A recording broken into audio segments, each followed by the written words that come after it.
What's up, everybody? Welcome back to Out of Left Field. I'm Abby Alonzo, your host, and I'm joined by yet another incredible athlete, Jadelyn Allchin. Welcome to Out of Left Field. Super excited to have you. I'm so excited. Thank you for having me. Absolutely. I always start by letting the athlete introduce themselves because a big part of why I'm in this field is to spread the word that athletes are so much more than what they do on the field. So give me a little bit of a summary of who you are. Oh gosh. I think right out the gate, we got her.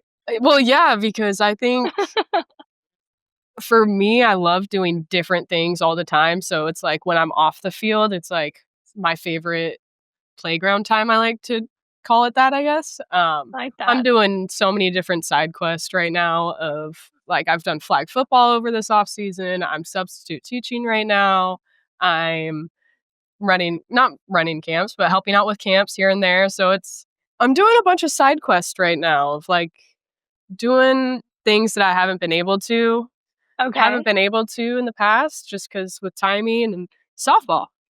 Big part of it. So I'm finally been able to do that. That's kind of what I am working wise right now in the off season. I love to do just the little things here and there. I would love to call myself a softball player because as much as we don't call it ourselves, it's what I love to talk about. It's what I am passionate about. So I am a softball player along a list of many other things. But yeah. Love it. No, do not apologize. That was awesome. And we're going to get a lot into softball, but I have to ask you about the flag football thing. Oh gosh. What? What do we want to know? Like okay, I'm a football girl, born and raised in New Orleans. Like that is my heart and soul. So I just need to know, what did you play? Did you coach? Like, what's the league?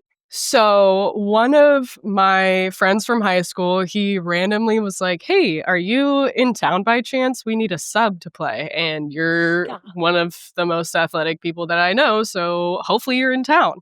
I was like, I don't know about flag football. Like, I don't want to hurt myself, but it's good cross training. Because the league that he plays for is at the beach. So this is like intense work. I'm like, how competitive are we getting? Because I can go softball competitive or I can go like family fun competitive. Like, where's the range? And he's like, "Oh no, we're coming for it." I was like, "You asked the right person." So for 2 weekends, I helped him out. I subbed. I'm on call for him now.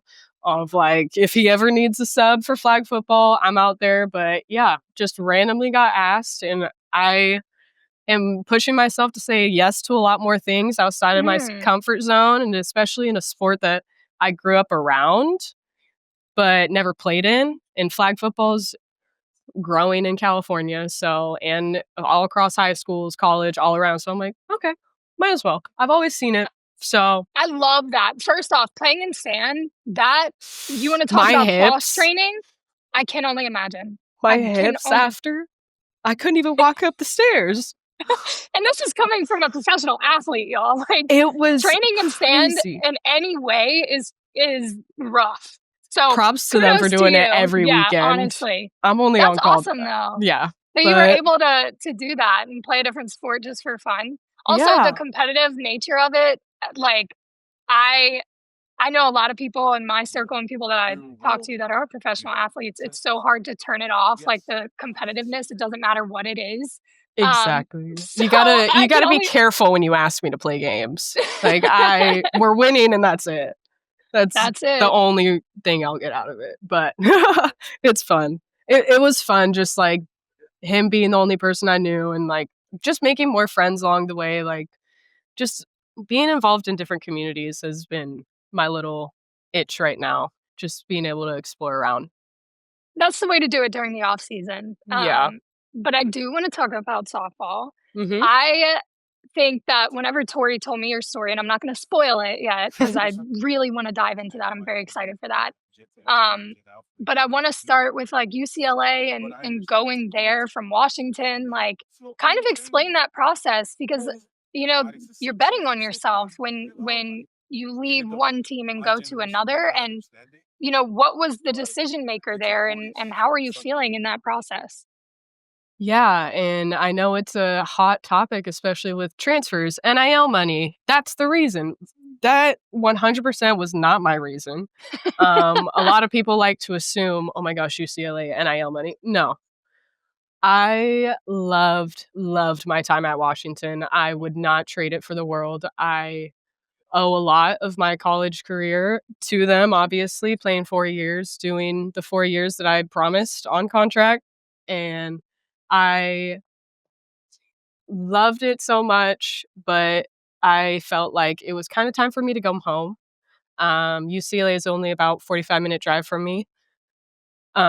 So and just being sorry, I'm, like, all over the No, place, you're but, good. Trust me, you're um good. I'm sitting cross-legged on a couch with no shoes on. You're I know, so I'm like, fine.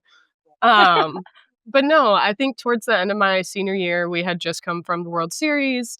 Like, obviously, I kind of want to continue, but there something just kind Yeah. of called me home, Yep. and I was very grateful to Coach Tar and everything that she had done for me leading up to that point. I think how I said it to her was like my chapter at UW, I feel like has come to an end. I'm like kind of feeling the timing of my own life. So going back to or going into the transfer portal, I was like, okay, all right, Oh, like I did it, and there's no going back. It's okay. Like I'm gonna find a new home, and my only goal was to be closer to home. So big school, UCLA, might as well just see if they're interested. And I was very excited when Coach I had initially called me and like, "Hey, tell me about yourself." And I sat there mhm. for about 2 hours. I went from crying to laughing to this and Wow. that all within 2 hours, and she's like, "All right, thank you so much for telling me about you, and I can tell just what you've been through just on how you're kinda, approaching the conversation." And I was like, "Cool. We're gonna go on a trip next week," and next thing you know, within a week, week and a half, I'm committed to UCLA for my extra year because I was the COVID freshman at the time, so Yeah. needed to use it some way. It was either Right? once I had in or kinda knew UCLA was in my thought, I was like, "It's UCLA or bust." Because Wow. if I know I can give my heart and soul into a program, and I just loved that they saw that in me and gave me that opportunity, but if it wasn't UCLA, it was gonna be hard for me. It was Mm. either that or, like, I was done with softball because Wow. it was Wow. just, like, being able to play for a historic program like that, being having that just even in an opportunity, it was like, "Yes, I don't care where I play, if I play, how I play. If I get the opportunity to become like a Bruin, yes." So Absolutely. and I'm and it's not like, "Oh, forget this other school." No, I am just equally a dog as I am a Bruin, and I think that's something that I've always wanted to say out loud, and it's just yeah. Wow. But that's I kinda think how w my I transition was. Yeah, no, look, I've had so many conversations of players that went like, had the same kind of story of, like, I was somewhere first and that served me in that chapter, but something in me was telling me like I needed to pivot. I needed to, make a risky, so to speak, decision, get uncomfortable almost. And you can never really put your finger on it from all the conversations that I've had, but it's something inside of you. I talked to Michaela Edenfield, who was damn near going to Virginia and like suddenly last minute decided Florida State was it because she couldn't just like explain it, but that was the reason and people didn't understand, but she did what she needed to do. So that's very common, I feel like, especially in this era of transfer portal and NIL and all kinds of stuff. There's a lot of different, feedback and opinions from everybody else everywhere else. But the fact that you were able to be like, hey, look, this served me here at Washington. I don't know what it is. I think something's calling me home and I want to be able to be a Bruin. And you took that bet on yourself. I think that's an important theme that keeps coming up through all of the content that I'm doing that I hope young softball players, young athletes in general hear.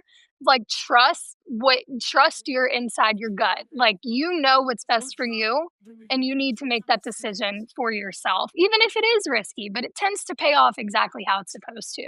Yeah, and I will say the community I had at Washington, amazing, love them, and still see them to this day. The community I had at UCLA, I kinda already had prior. I already had 3 teammates previously on that team that once they knew I was in the transfer portal, they kinda helped me out, and I do owe a lot to them too of, like, talking about me behind closed doors, like, not being in the room, and just I was very grateful for the community I had that were able to advocate me in the rooms that I wasn't able to advocate for myself, so Hey, just now. like Tori getting me on this call.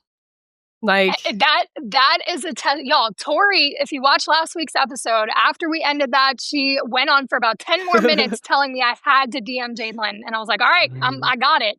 But that's another lesson there, like, the people you surround yourself with better be the type of people to have your back in rooms that you're not in and Yes. vouch for you in different ways, so Yes. that again, I'm all about, 1, growing the game with this podcast, but 2, just real life advice from some of the top professionals in their field, like specifically softball. But like, just I hope the people watching this are learning that whether you play sports or not, like this is stuff that you take everywhere with you. It was kinda like an ending, like a movie ending, being able to, like, finish with some of the teammates I played travel ball with. I'm like, "Oh Let's my talk gosh, about that. I want we're to talk ending about, together." Like, yeah, that's well, crazy. ending asterisks. We'll get College there. career, yeah. Yeah, right. But how it like to go home and to be 45 minutes from home and play for a school like UCLA with such a high standard, like, what was that like for you? I kinda felt like it was, like, a seamless transition just because my mindset kinda was parallel to how the program was. Mhm. So it's like, "Hey, there's no excuse. You're here for a reason, and this is our history of it. You gotta protect this history." And I love being just involved in I love being the little thing that keeps the big wheel turning. So it's like, Yeah. in any way I can, I'm gonna put everything I have for a team, and that's exactly kinda how they recruit is who's willing to put everything on the line. Like, "Hey, I'm gonna have to go take extra reps because my team needs me the next day." Like, so just the mindset and the competitive that UCLA has, all coaching staff, everyone, like everyone, support staff has that mindset, and that's something that just draws me. I think when just a competitive atmosphere I'm drawn to. I love the work it takes and like just the feeling of getting better every day happened there and it was just awesome for me and just gave me more opportunities not within being involved with that historic program like later like Right. right after the World Series going back to the World Series on 2 different teams like I think I thought about that the other day. I'm like that's kind of crazy. Yeah. Like Just a little. what? So Not like many people get to do that. Yeah. every now and then I'm like a fan of myself. I'm like, "Wow, that's crazy you did that." Like, And you should be. That's yeah. that's a good trait to have. You know, it's so easy to get caught up in being hard on yourself, especially when your job is to perform on a field in front of media and fans. Like it's so easy to get caught up in the criticism and where you could be better. So being a fan of yourself is definitely a good trait to have. Yeah. You said something.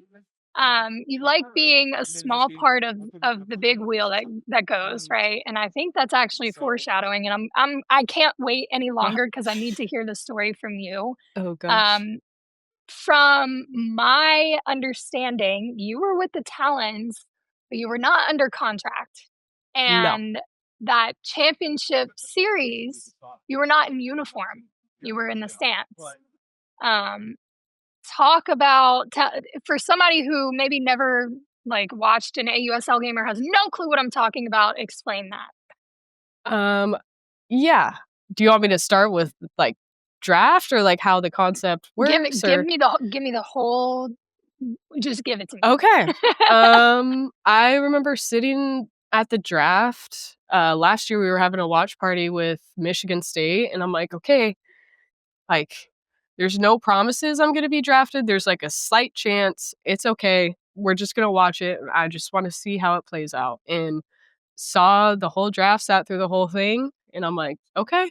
Like, obviously super proud of my prior teammates before this and that, and now it was where does that take me? Where does softball now sit in my life? So draft goes by, okay, I'm thinking I'm not playing this summer. And I'm like, okay, cool. But so we had signed this contract. If we were drafted, we would go into what they call the reserve pool. And what reserve pool does is we're basically on call throughout the whole summer in case someone needs to miss a game, injury happens all of a sudden, and you need to report basically within 24 hours of, hey, so-and-so just got hurt. Can you be here and play tomorrow? If you say yes, you're there playing the next game. So that we have a big pool, and now it's growing even bigger, which I love to see because obviously we do need reserve pool players. Clearly. But the reserve pool, okay, I know that I'm now in the reserve pool. I'm going to be on call. Whoever needs me, I'm going to say yes to whoever needs me and just go. So Sam Fisher had reached out to me saying, hey, can you make report date for the Talons? Because we have a player who's going to be in Japan for 2 weeks. It's Maya. Maya was out in Japan for about 2 weeks or so. So they needed someone to fill in the spot. I'm the same position, kind of same arsenal as her. So Coach Lisa calls me. Yeah, I'll be there report date. I don't know for how long this is going to be, but this is going to be a day-by-day basis. So, okay, sounds good. I'll be ready when May 27th comes around, and I'll be ready for however long you need me. So, draft comes around. I get the call that I'm going to be reporting that day. So, I've been training up until this point, and then now I'm fully in the season. I'm like, okay. First 2 weeks goes by. I'm like, hey, I'm here a little longer than a lot. Y'all told me. Are you only 2 weeks? And so every day it was, hey, we're gonna need you a couple more days, couple more days. Hey, now it's gonna be extended this time. When this time comes, we'll let you know. So I truly was kind of day by day, but then it would extend out to maybe 2 weeks. This, like, however long they needed me, I just said yes, I'll be here no matter what. So, I mean, stepping foot onto the team with the Talons, it felt kind of normal just because we have Coach Kirk, we have Coach Will, we have Coach Lisa. We have everyone that I just saw maybe not even a year ago. Right. Like, as I'm already in my comfort spot, like, I played with maybe half the team prior to this, or I know them. So it's now at this point, okay, I see my team, and for the time being, I'm putting my body on the line for this team. Cool. Like, actually, a fun fact. A lot of the Talons will laugh at this because me putting my body on the line was kind of literal. Within the first 2 days of spring training, I actually had a broken rib. And wait, I got hit. I got hit by a pitch in live at-bats during spring training. Jadelyn, how long was your rib broken? 2 months. Like, I was playing for 2 months. I don't even... Dare I know if I should be saying this? You suited up. You suited up and played through a broken rib? Yes, and I don't even think anyone really knows about this. Within a week. So I'm going into opening day. Like, I'm here. I get hit 3 days later, and I'm like, hey, I've been waking up, can't breathe in the middle of the night. What's going on? So we get taken in, whatever. Find out I have like a chip in my rib. It's not like completely split in half. It's just a chip. And it's actually the funniest thing because you know the Nike leg guards? Yes. Nike leg guard ace wrap every game. It was for like 2 months. That's like a so off-topic story about this, but that was a great little fun fact. Not a fun fact that you broke your rib, but also you were not kidding when you said I'm here, I'm gonna put my body on the line. And okay, I got hit a few more times no in excuses. season.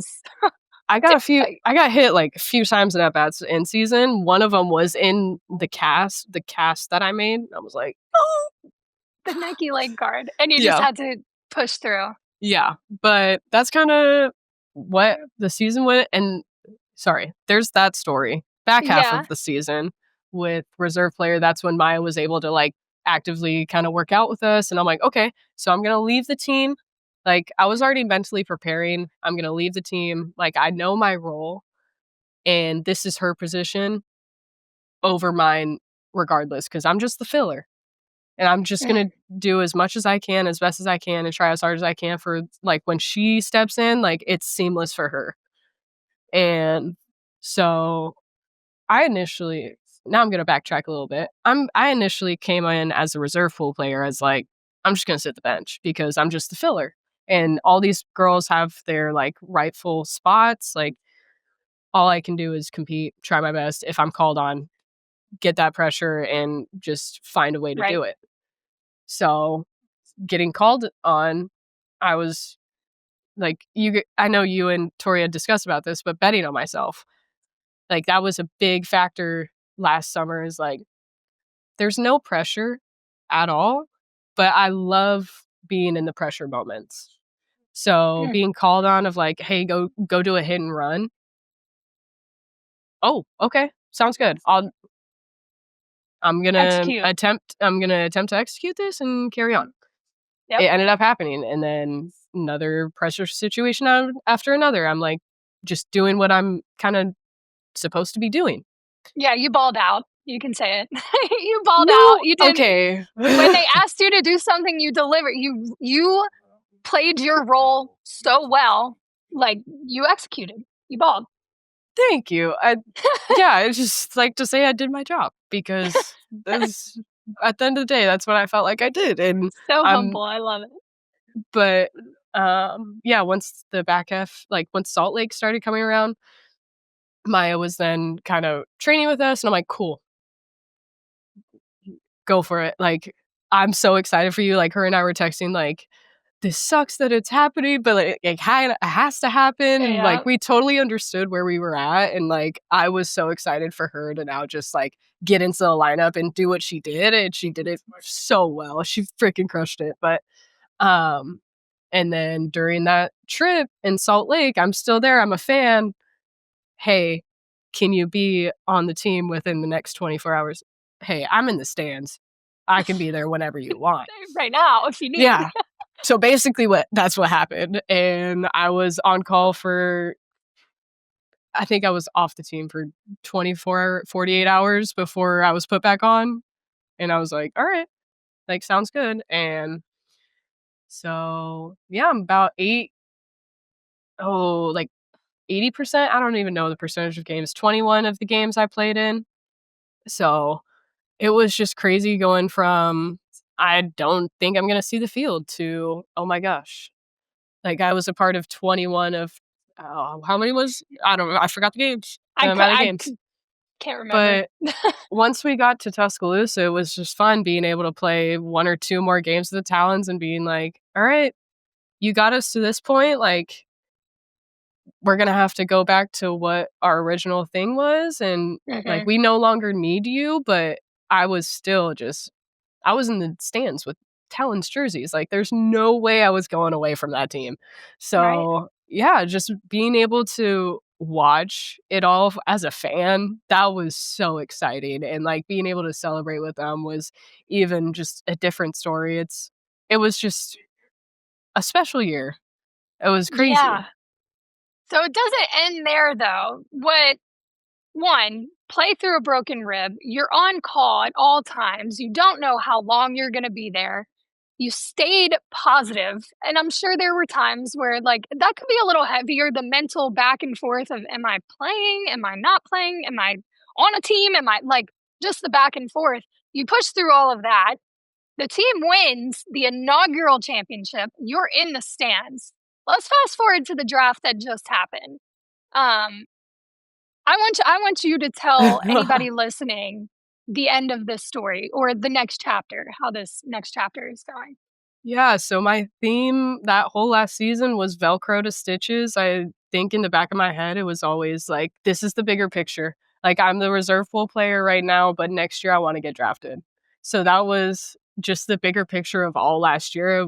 It wasn't context. Velcro to stitches, meaning her name was quite literally not stitched into a jersey, y'all. Like, Tori told me this. There was a Velcro piece on the back of your jersey, right? With your last name that they could take on and off, right? It was the running joke. Yeah. I mean, you have to like talk about being humbled. Like, your name is Velcroed on the jersey. It's not even stitched in. You don't get to choose your number. You can easily go to a different team and your Velcro. That's one thing about reserve pool player is when I was off, I could have easily been called to a different team if they needed me to.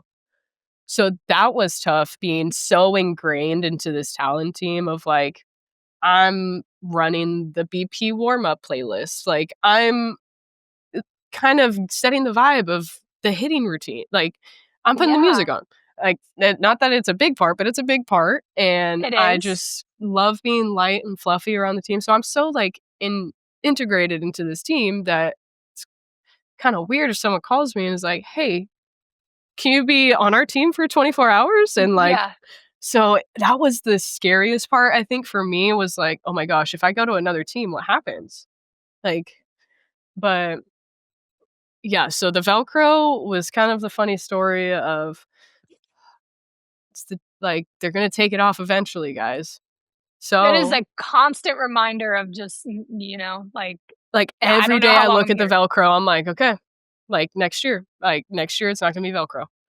And that was just something that was ingrained in my head. So fast forward to this year, I was semi-stressed about the day, so I just went for a run, came in within 5 minutes of the draft. My family's like, we went to a pizza parlor across the street where we used to go do pizza parties after every single like rec ball game. So it was kind of funny, just full circle moment of me being in like my rec ball pizza parlor and having them put on my draft. There was no one in there, mind you. I think there was one guy, like, because it's like 4:00 in California. It's a Monday. Like, y'all just had a private party on accident. That's great. No, seriously. The guy behind's like, are you guys like watching someone? And I'm like, yeah, me. Potentially.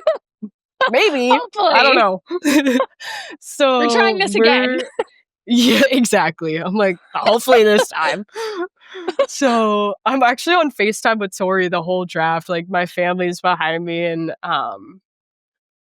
Coach Lisa gets the talent to the core, and I'm like, oh my gosh. Like, everyone. And then finally it's now stitched, and hopefully I get my own number next year, and now I'm officially drafted and a part of the Talons, and it's just awesome being able to say that I went from Velcro to stitches. And I think anyone in my position of the reserve pool can 100% follow in those steps. And it proves to show like how many people were just picked up from the reserve pool from last year. Like, it's just an awesome full circle moment.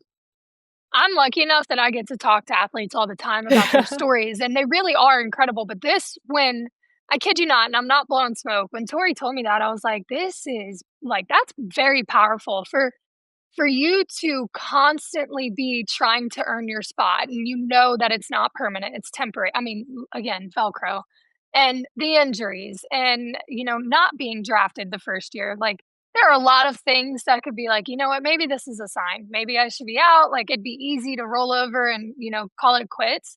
But for you to push through and then not just be drafted to a team, but drafted to the team that you gave everything to, that didn't commit to you just because that's what it was. Like, that is a story that a lot of people need to hear. And I feel very lucky that you're sitting here with me telling it, because it's very inspiring for, as we're watching softball grow at an exponential rate. Everything the AUSL is doing with ESPN and the Spark coming in and merging the league, they are really, really growing the game. And the more that we talk about stuff like that, the more the next generation is like, I can do this. I can do it. Because I played for a little while, not a little, I played for my whole life, but I fell into the pool of players that were like, hey, there's nothing beyond this. Like, I can go play college ball and then be done, or I can start my career in media and focus on that. And that's what I chose to do, because we didn't have what the AUSL is doing right now. And I think that's why I'm so passionate, not just about the league, but about y'all, because every player that I've gotten to talk to on this podcast or at the games is so driven to, everybody has the same goal of growing the game and making it attainable for the younger girls to play at the next level, to see that, hey, this is possible. You can be a professional softball player. It's not just for fun. This can be your full-time job, and we're working our way there. But again, it's stories like that really, it's just another proof of concept for the younger generation to be like, yeah, Jadelyn's story is awesome. She's the reason I want to play. Like, I can do it. So thank you for sharing that. Yeah, of I'm course. sure it was a whirlwind the past year or so of just being all over the place. But I kind of want to dive into that, if you're comfortable with it, like just the mental space of not knowing what the next day is going to hold as a professional athlete. Yeah. Well, coming out of college from UCLA the day after the World Series, so at the end of my UCLA career, I kind of didn't know what was going to happen either, because I wasn't in the position to where I'm going to get drafted. I'm going to I just knew where I stood, and I hoped that maybe a position would open up to where I could continue playing softball. And day after the World Series goes, as of right now, I do not play softball. We are headed on the flight back. I'm like, okay, that's it. That really is it. Okay. Within 24 hours, Sam Fisher again. This is how I enter into playing professionally. Sam Fisher, hey, we need someone. Are you willing to come to Wichita within 24 hours to play with AU? Like, do you want to play professional softball? I'm like, here I am, like, thinking that it's over for me. But it wasn't again. So within like 24 hours, I was in the state of Kansas playing.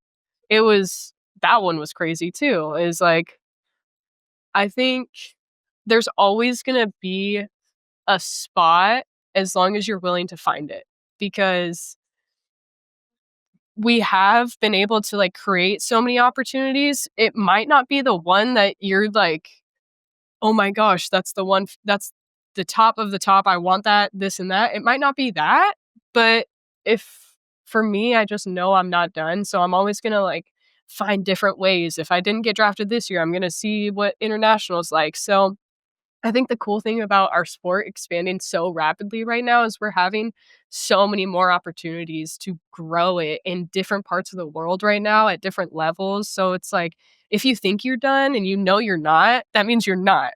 And you're going to have to go find somewhere else to like truly continue to do it. And I think it goes for anyone like that. But where did you get that work ethic? Where does that come from?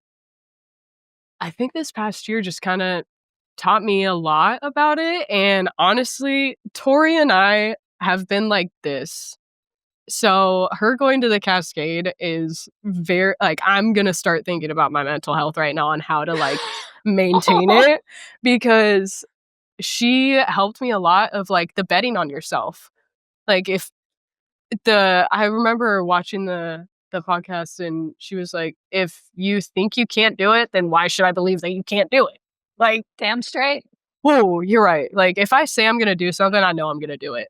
So, I think having that mindset of it and just being in the so many different pressured situations of like, "Hey, they called me out of the reserve pool." It's I like psyching myself out too of like, "Dude, they think you can't do it. Prove them wrong." Ooh, a little chip, So, okay. that's how I love kinda going about it too of like, I love being the not like the underdog, I don't like the, "Oh my gosh, no way, she did that?" Yep. I'm like, "Yeah." Like, fun fact, I can, like, come through in pressure situations, and just having a lot of pressure, I tend to focus a lot more and just love thriving in that. I think that comes from travel ball, um, which I grew up I don't know how I mean, I know how big the name carries, but I played under Mike Stith with Batbusters. Um Yep. all about 4 or 5 years. So I initially went into Batbusters with Mark Campbell and Mike Stith and just grew in that program all throughout high school.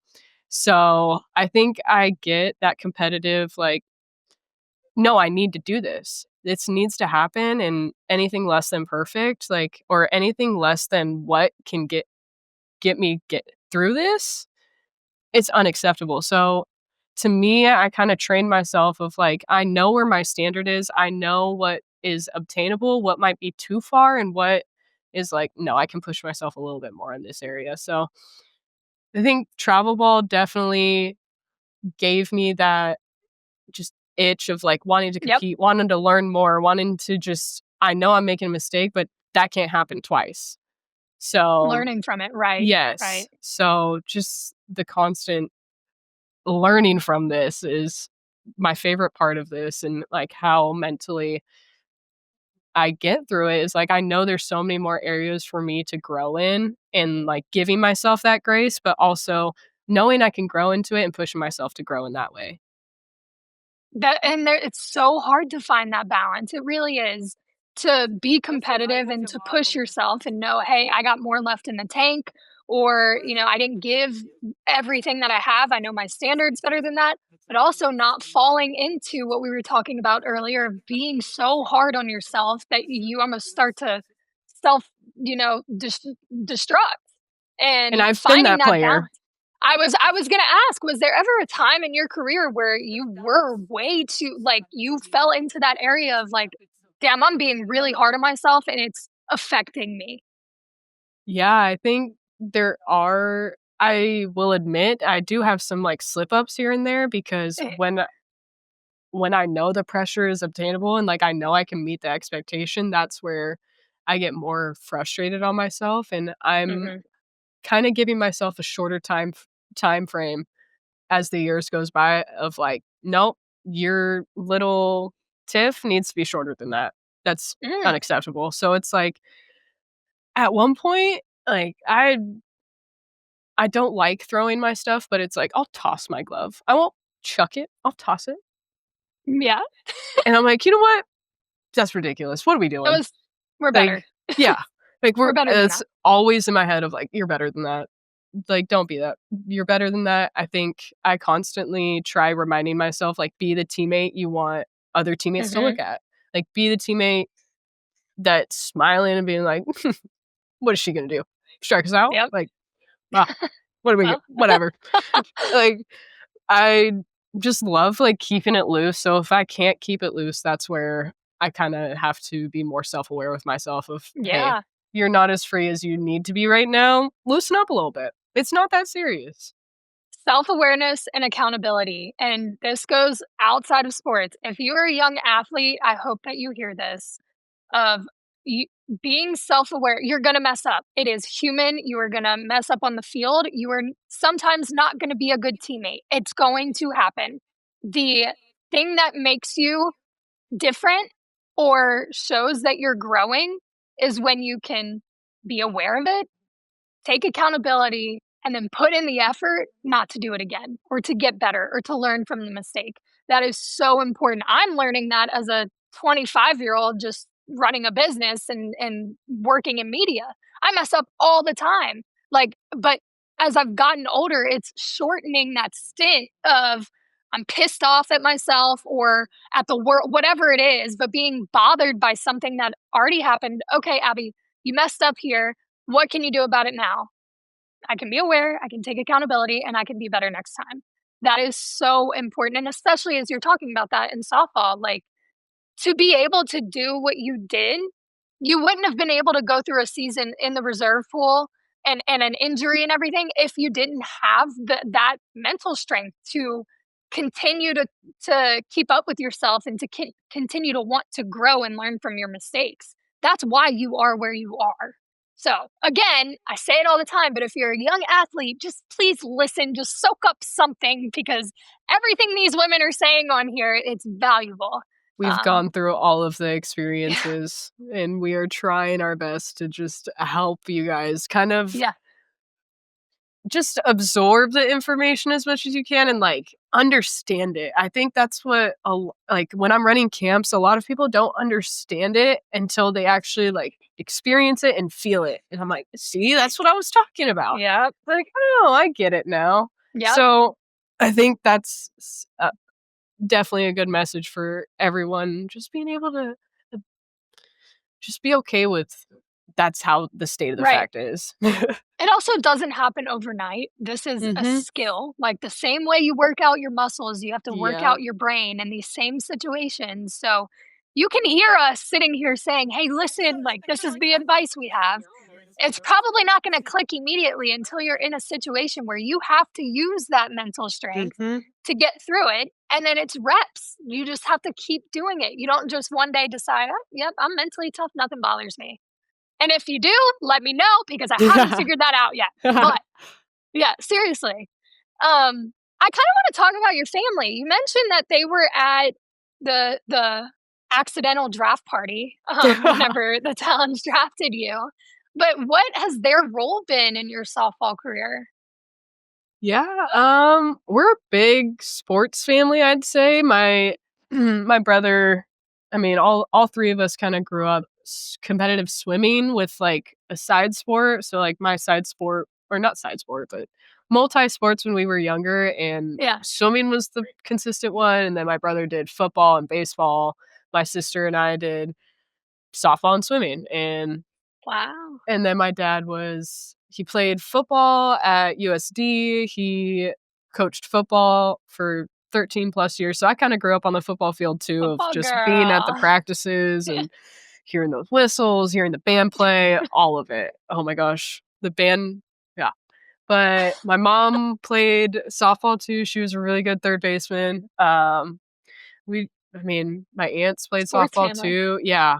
I think I'm the first one of the family to like be a professional athlete, but we're still involved in sports. My sister's still playing. She's a senior in high school right now. So I'm home right now, being able to watch kind of her last year of high school happen, her last volleyball banquet, like all of it. So she's heavily in softball. My dad's still helping around coaching here and there.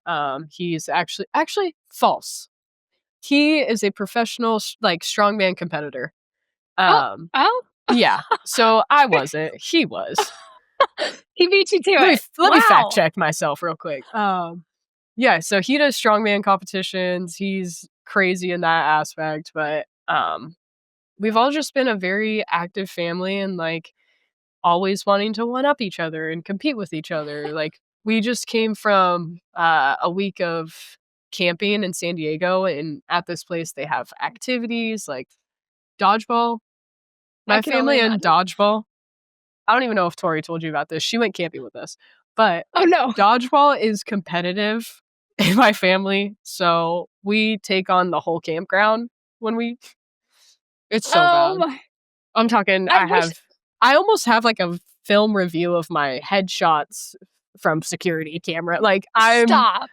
So I was actually about to ask. I was like, I need to see this. Like, do you have any footage of it? I do. No way. I do. And please send it to me. Okay, I'm not even kidding. I'm not kidding, because I'm going to put it in the episode. But recently, though, I did get 2 headshots. Doesn't count at Campland Dodgeball. different story. But wait.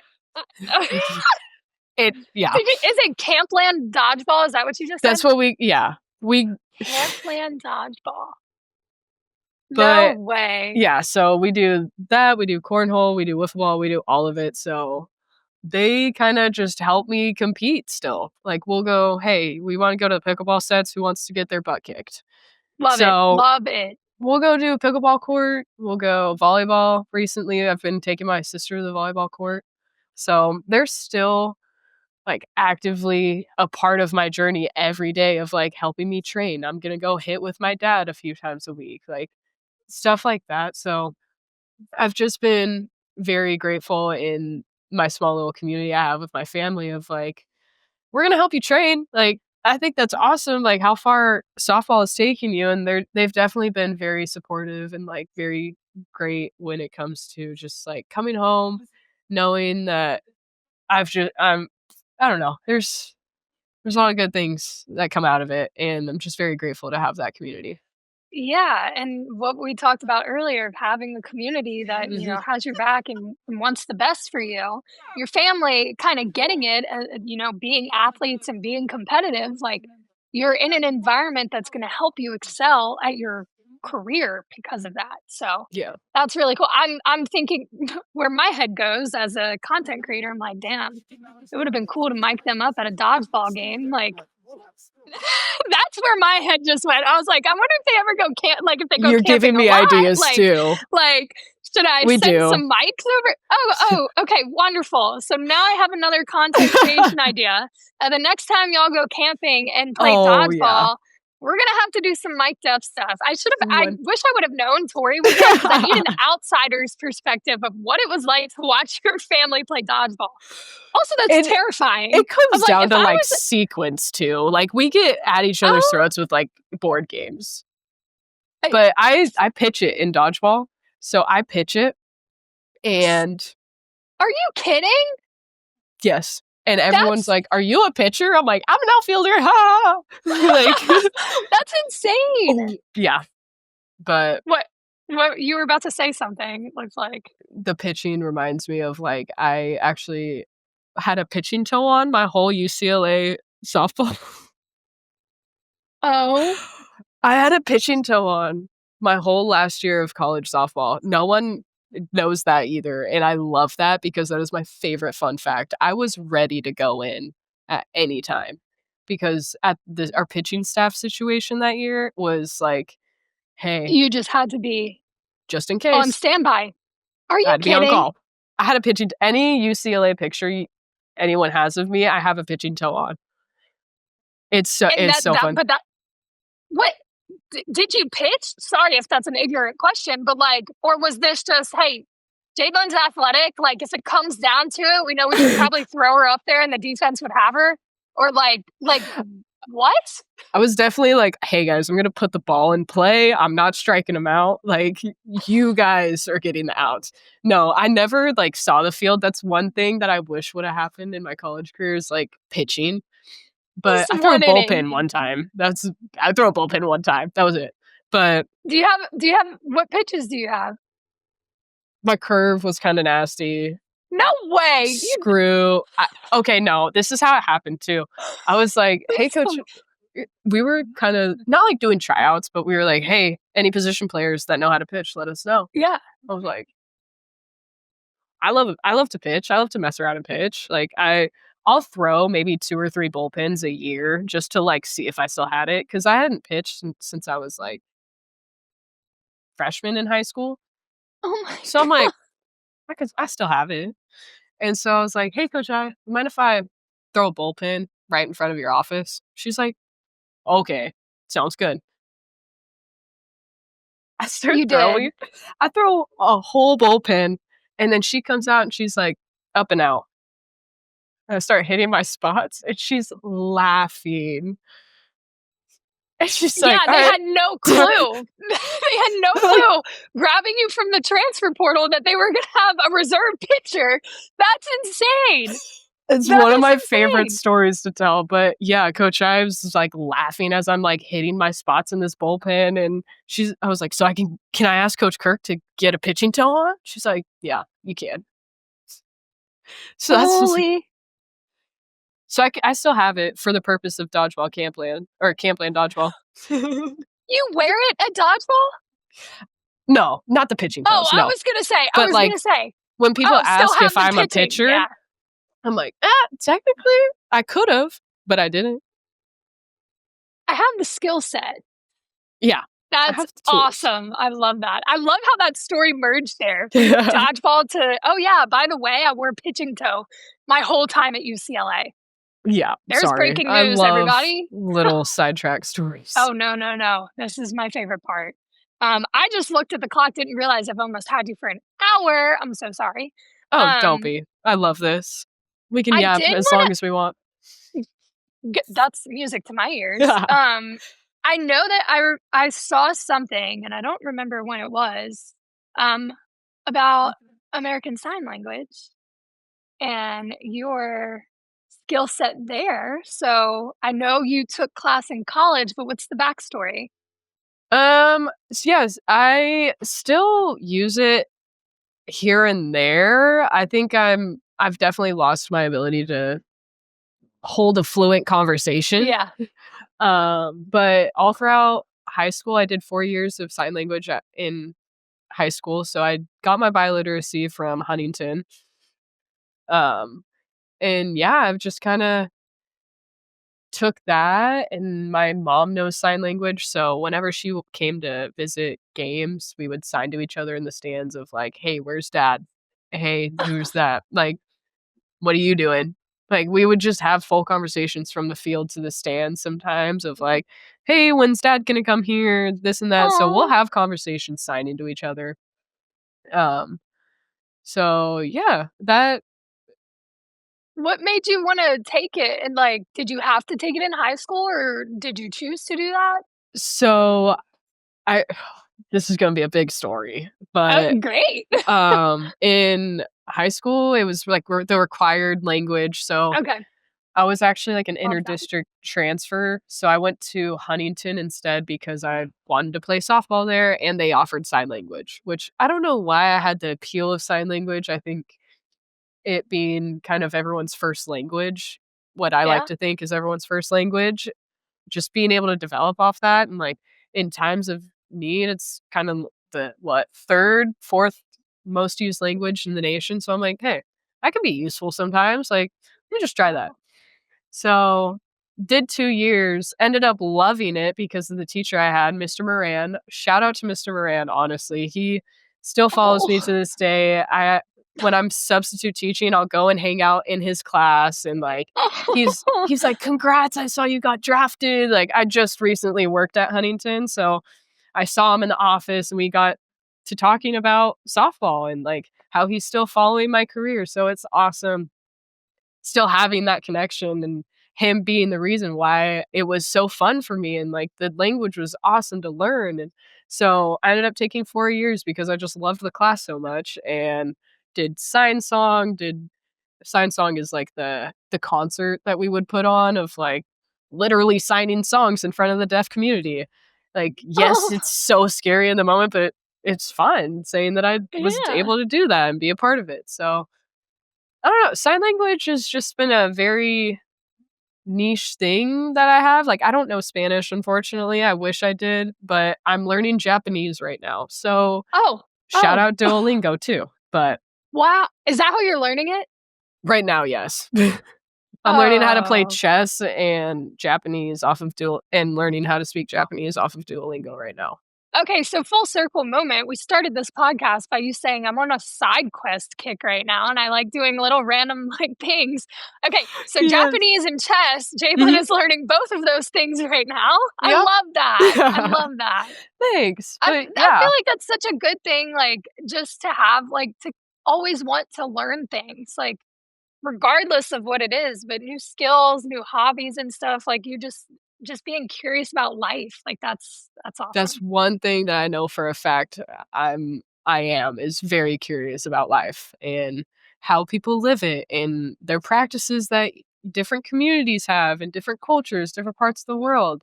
That's something that softball has fortunately given me the opportunity to experience. It's like I've been to different places in the world and different communities, different teams, and it's like I don't know why, but I don't know why, but Japan being one of the best, like, just building athletes all around is, like, something that I was like, "What are they doing over there?" And then I got, like then I'm learning about the community, and then I'm learning about, like, different places of Japan and just Japan as a whole, and, like, very interesting thing to me, so I'm like, might as well just dive in on it, and hopefully one day I can go visit Japan, tour around, and maybe speak the language or understand.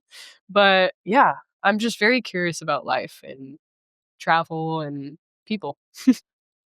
I love that. That's a great way to live, truly. Well, I'm Thanks. not gonna keep you any longer. This was No. awesome. Thank you I so feel like we could have much. told, like, little stories. Those are my Yeah. favorite. Whenever we get the moments where I can see, like, you had a thought and you thought of something. That's why I was like, "You were gonna say something. What was it?" But I love the little stories and stuff. That makes it so fun for me doing Thanks. what I'm doing. But I appreciate you for coming on here. I'm again, feel very grateful that you shared what you did and just your experience with AU and softball in general. I think a lot of people, again, are just, as we're talking about learning and soaking up knowledge and learning from other people's experiences, I think that you offered that to a lot of people today. So Thank I you. appreciate you. I appreciate you. Thank you for having me, and thank you for doing what you're Absolutely. doing and continuing to, like, help we're helping each other right now, and I love That's that. it. That's Oh, it. Team mentality. We're growing the no, game. serious I love being a team. Thank you for letting me be a part of your team for today. Absolutely.